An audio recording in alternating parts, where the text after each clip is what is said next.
पुढच्या खेळामध्ये आता एक अक्षर देणार, त्यावरून तुम्ही मराठी गाणं गायचं. त्याच्या शेवटच्या अक्षरावरून त्यांनी मराठी गाणं गायचं. आणि वहिनी अक्षर आहे र. रेशमाच्या रेघानी लाल काळ्या सगळे मदत धाग्यानी करू शकतात. कर्नाटकी कशी दामी काढीला, हात नका लावू माझ्या साडीला. ल.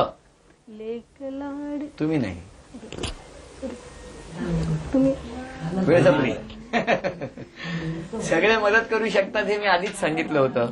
एकच गाणं वहिनींनी गायलं, त्यामुळे वहिनी तुम्हाला आणखी 100 रुपयाचं बक्षीस मिळालं. अभिनंदन. सोन्याची नथ गेली. किती मिळाली एकूण? 700 रुपयाचं बक्षीस वहिनींना मिळालं. बघूया आजच्या भागातली पैठणी कोण पटकावणार. वहिनी किती बक्षीस मिळालं? 700 रुपये. 700 रुपये. 500 रुपये. चला, फरक आहे 2चा. त्याच्यामुळे तुम्हाला आधी प्रश्न विचारतो.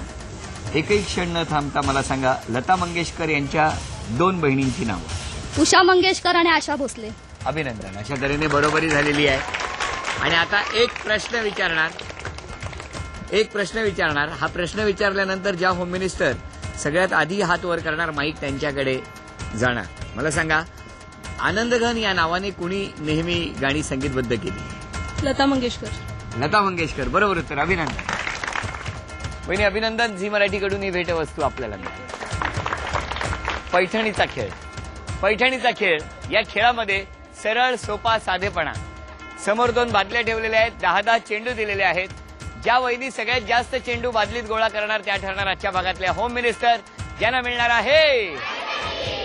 बरं, टप्पा पडून गेला तरी चालणार, थेट गेला तरी चालणार. तुमची याकडे आहेत चेंडू. 1, 2, 3. चला, वेळ घेऊन टाका.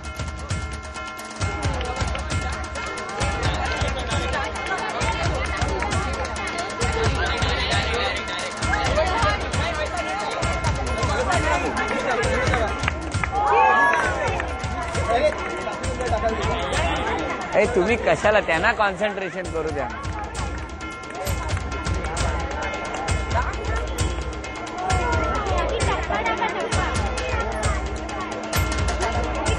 रेषेवर पाय होईल.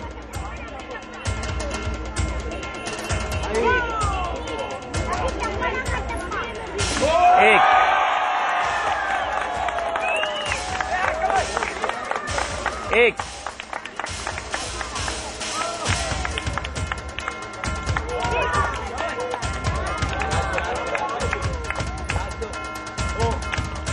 1-0.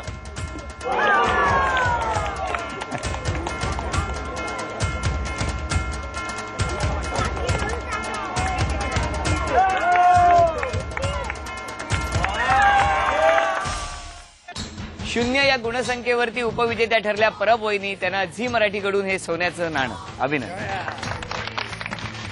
आणि आजच्या भागातल्या होम मिनिस्टर ठरल्या चिपकर वहिनी. चिपकर वहिनींना रूपसंगम यांच्याकडून ही पैठणी. अभिनंदन.